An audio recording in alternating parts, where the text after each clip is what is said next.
On Saturday, it was the first time a superstar of the Malayalam film industry was responding to the Hema Committee report, which has rocked Kerala. Mohanlal for the first time faced the media and said that he has not fled to anywhere. He said he was not reacting to things which he doesn't know, and he is not the one to give an authoritative reply on the Hema Committee report. I have not absconded. I have been traveling with you for 47 years. I did not come due to some personal reasons. I was with my wife in the hospital as she had to undergo a surgery. The shooting of Barros is going on. The actor cited all these as the reasons for the delay in meeting the media. The actor said things that are happening in other places are happening in film industry also. I am not encouraging or justifying it. I welcome the Hema Committee report. I had appeared twice before the commission. I replied to all their questions. I am an actor and a producer. I told them everything about my film. They asked me about other films. I cannot give an answer to all that. I told the committee about the things I knew. Amma is not an association having the nature of a trade union. It's like a family having nearly 500 people. It started 30 years ago from Thiruvananthapuram for the welfare of the actors. It was started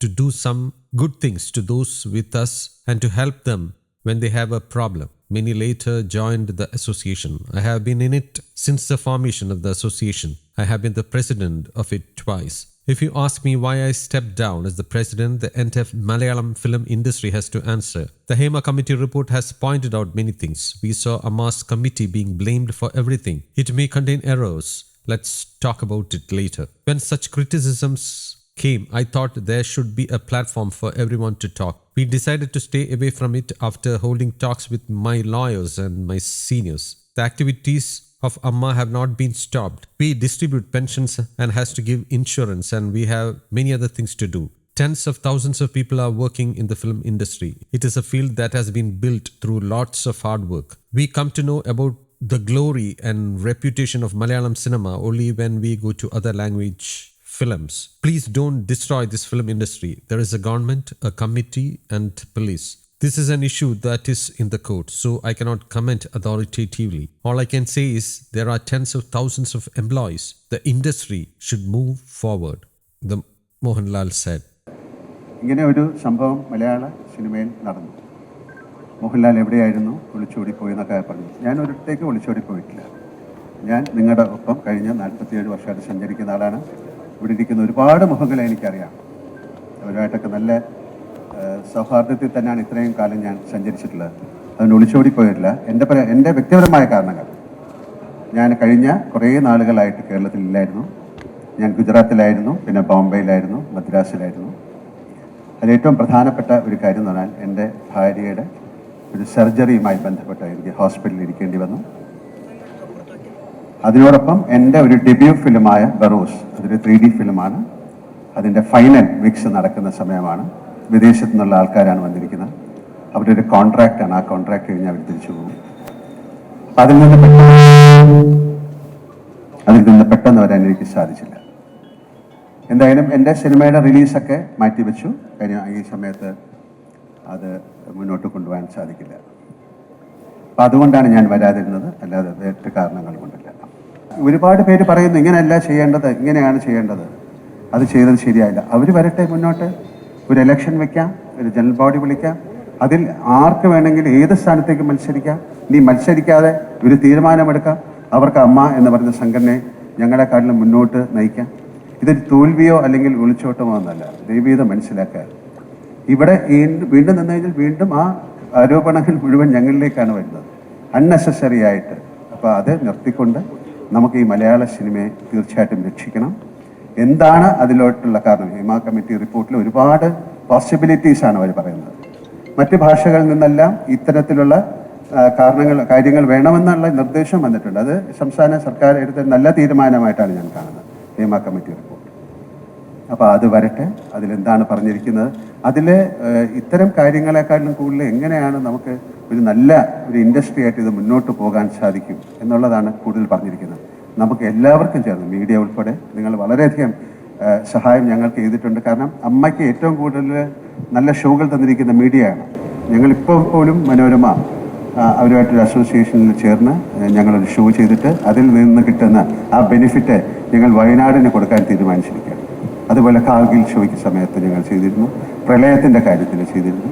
അല്ലാതെ ഒരുപാട് charity പ്രവർത്തനങ്ങൾ ഞങ്ങൾ ചെയ്യുന്നുണ്ട്. പലർക്കും അറിഞ്ഞുകൂടാത്ത പല കാര്യങ്ങൾ ഞങ്ങൾ ചെയ്യുന്നുണ്ട്.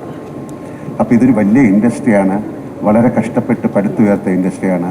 അങ്ങനെ ആൾക്കാർക്ക് എന്തെങ്കിലും ഒരു ബുദ്ധിമുട്ടുണ്ടെങ്കിൽ നിങ്ങൾ അവരെ പോലീസിനോ അല്ലെങ്കിൽ അതിനെ അമ്മയെ അറിയിച്ചു എന്ന് പറയുന്നതുകൊണ്ട് മാത്രമല്ലല്ലോ, അമ്മയ്ക്ക് അതിലെ മെമ്പേഴ്സിൻ്റെ കാര്യങ്ങൾ എടുക്കാം. ചില കുറ്റങ്ങൾ ഉണ്ടായേക്കാം, അതൊരു അസോസിയേഷനുമായി ബന്ധപ്പെട്ട് കിടക്കുന്ന കാര്യമാണ്. അപ്പോൾ എല്ലാവർക്കും, അമ്മയിലുള്ള എല്ലാവർക്കും ഇതിനെതിരെ സംസാരിക്കാം. അമ്മയ്ക്ക് മാത്രമല്ല, സിനിമയിലുള്ള എല്ലാവർക്കും ഇതിനെക്കുറിച്ച് സംസാരിക്കാനുള്ള സമയമാണിപ്പോൾ.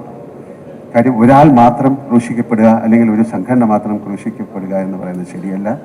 ഒരുപാട് സംഘടനകളുള്ള ഒരു വലിയ ബൃഹത്തായ ഒരു ഇൻഡസ്ട്രിയാണ് സിനിമ.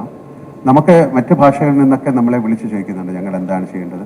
അപ്പോൾ നിങ്ങളൊരു കമ്മിറ്റി അതുപോലെ തുടങ്ങാനാണ് പറഞ്ഞത്. ഒരുപാട് പേർക്കുള്ള പ്രോബ്ലം ഇവിടെ നിന്ന് തുടങ്ങട്ടെ, കേരളത്തിൽ നിന്ന് ഒരു വലിയ മൂവ്മെൻ്റ് ആയിട്ട് ഇത് മാറട്ടെ. ഇത് എല്ലാ മേഖലയിലും വരണം എന്നാണ് ഞാൻ ആഗ്രഹിക്കുന്നത്. ഇത് സിനിമയിൽ മാത്രമല്ല, എല്ലാ മേഖലകളിലും ഇതുപോലുള്ള ഒരു കമ്മിറ്റി, ഒരു പഠനം ഉണ്ടാകാം. അല്ലെങ്കിൽ മറ്റ് മേഖലകളിലേക്ക് ഈ കമ്മിറ്റിയുടെ ഈ റിപ്പോർട്ട് ഒരു പഠന വിഷയമാകട്ടെ. അതിന് ഏറ്റവും സ്വാഗതാർഹമാണ്. എല്ലാവർക്കും കറക്റ്റായിട്ടുള്ള റൈറ്റായിട്ടുള്ള നിയമം കിട്ടുമെന്ന് ആഗ്രഹിക്കുന്ന ഒരാളാണ് ഞാൻ. പിന്നെ നമ്മളൊരാൾ വിചാരിച്ചാൽ ആ നിയമത്തിനെ മാറ്റാനൊന്നും പറ്റില്ല. ഞാൻ ഇതിൽ കൂടുതൽ എന്താണ് പറയാനുള്ളത്? ഞാൻ പറഞ്ഞതിൽ എൻ്റെ അഭിപ്രായമൊക്കെ ദയവ് ചെയ്ത് മനസ്സിലാക്കുക. നിങ്ങൾ ചോദിക്കുന്ന ചോദ്യങ്ങൾക്ക് എനിക്ക് മറുപടി പറയാൻ സാധിക്കില്ല. കേരള പോലീസിനായി കേരള പോലീസല്ലേ നോക്കണ്ട, ഞാനാണോ? പ്ലീസ് ദയവ് ചെയ്ത് നിങ്ങൾ ഒരു കാര്യമായി, നിങ്ങൾ ചോദ്യങ്ങൾ ചോദിക്കാൻ നിങ്ങൾ തയ്യാറായിട്ടാണ് വന്നത്. പക്ഷെ എനിക്ക് ഉത്തരങ്ങളില്ല. കാര്യം എൻ്റെ കയ്യിൽ നിൽക്കുന്ന ഒരു കാര്യമല്ല, നിങ്ങളുടെ കയ്യിലാണ് ഈ കാര്യം നിൽക്കുന്നത്. തീർച്ചയായും ഞാനാണോ പറയേണ്ടത്? തീർച്ചയായിട്ടും വേണ്ടേ? അതിനെന്താ സന്ദേശം? അതൊരു കോടതിയിൽ ഇരിക്കുന്ന കാര്യമല്ലേ? ഇവിടുത്തെ ഏറ്റവും വലിയ നിയമ നിർമ്മാണ ഒരു സംവിധാനത്തിൽ ഇരിക്കുന്ന കാര്യത്തെക്കുറിച്ച് ഞാൻ എന്താണ് പറയേണ്ടത്? ഞാൻ വേണ്ടെന്ന് പറയോ? അങ്ങനെയല്ലേ വേണ്ടത്? ഞാൻ അതല്ലേ പറഞ്ഞത്. അതെ, അതിനെക്കുറിച്ച് ഞാൻ എന്താ പറയേണ്ടത്? അതിനൊരു വിധേയരായവരല്ലേ, എന്താണെന്നൊന്നും അറിയില്ല. ഇതിനു മുമ്പും ഇതിലും വലിയ കാര്യങ്ങൾ നടത്തിയിട്ട് ഇല്ല എന്ന് പറഞ്ഞ് തിരിച്ച് സിനിമയിലും ഒരുപാട് കാര്യങ്ങൾ വന്നവരുണ്ട്. ഇത് സിനിമയിൽ മാത്രമല്ല. അതിലിപ്പോൾ നമ്മൾ പെട്ടെന്നൊരു തീരുമാനം എടുക്കാൻ ഞങ്ങൾക്ക് സാധിക്കുന്നില്ല. അത് ഒരു നിയമം എന്ന് പറയുന്നത് പോലീസിൻ്റെയോ അല്ലെങ്കിൽ കോടതിയുടെ കയ്യിലിരിക്കുന്ന ഒരു കാര്യത്തിൽ എനിക്കൊരു അഭിപ്രായം പറയാൻ പറ്റില്ല. കാര്യം അത് സംഭവിച്ചു പോയി. അത് ഇനി സംഭവിക്കാതിരിക്കാനുള്ള കാര്യങ്ങൾ നമുക്ക് നോക്കാം. അത് സംഭവിപ്പിക്കാതിരിക്കാനുള്ള കാര്യങ്ങളിലേക്ക് നമുക്ക് നോക്കാം. അപ്പം ഞാൻ വീണ്ടും പറയുന്നത്, നിങ്ങളുടെയും കൂടെ ഉത്തരവാദിത്തമാണ്. നിങ്ങൾക്ക് എന്നെ അറിയില്ലേ, ഞങ്ങളെ അറിയില്ലേ? ഞങ്ങളെ കാണുമ്പോൾ ചിരിക്കുകയും ഞങ്ങളെ സംസാരിക്കുകയൊക്കെ ചെയ്യുന്ന ആൾക്കാരല്ലേ? ഒരു ദിവസം കൊണ്ട് ഞങ്ങൾ എന്താണ് നിങ്ങൾ കന്യന്മാരായി പോകുന്നത്? അത് തെറ്റാണ്. ഒരു മിനിറ്റ് മോനെ, ഞാൻ സംസാരിച്ചോട്ടെ എന്നാ പറയും. അത് ഞാൻ പറഞ്ഞ ഇത് തന്നെ നിങ്ങൾ ചോദിച്ചാൽ ഞാൻ എന്താ പറയേണ്ടത്? എനിക്കതിനെക്കുറിച്ച് അറിയില്ല. തീർച്ചയായിട്ടും അതല്ലേ പറഞ്ഞത്, അതിന് നിയമമുണ്ട്, തീർച്ചയായിട്ടും കൊണ്ടുവരണം. ഞാൻ വിചാരിച്ചാലാണോ നടക്കുന്നത്? അതിന് പോലീസുണ്ട്, ഒരു ഗവൺമെന്റ് മെഷീനറി ഉണ്ട്, കോടതിയുണ്ട്. അത് അവർ ചെയ്തുകൊണ്ടിരിക്കുന്ന ഒരു കാര്യമല്ലേ? അതിനെക്കുറിച്ച് ഞാൻ ഇതിൽ കൂടുതൽ എന്താണ് പറയുന്നത്? News desk Kaumudi global.